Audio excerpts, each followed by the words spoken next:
প্রিয় বন্ধুরা, একাকিত্ব তখনই বেশি অনুভব হয় যখন আপনার চারপাশে মানুষ থাকে, কিন্তু আপনার আসল অনুভূতিটা কেউ বুঝতে চায় না, বোঝে না।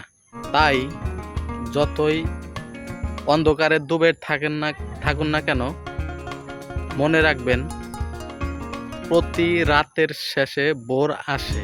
তাই নিজেকে সময় দিন, নিজেকে ভালোবাসুন, ধৈর্য ধারণ করুন। এই যন্ত্রণা চিরস্থায়ী নয়।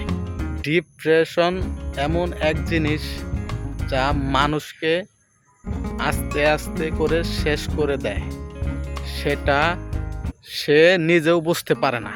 তাই নিজের প্রতি বিশ্বাস রাখুন, আল্লাহর উপরে ভরসা রাখুন, নিজে ভালো থাকার চেষ্টা করবেন, ধৈর্য ধারণ করবেন, দেখবেন এমনি এমনি ঠিক হয়ে যাবেন। তাই আমার ভিডিওগুলো বেশি বেশি দেখবেন এবং যদি ভালো লাগে কমেন্টস করবেন, শেয়ার করবেন। সবাই আমার পাশে থাকবেন। সবাইকে অনেক অনেক ধন্যবাদ। আল্লাহ হাফেজ।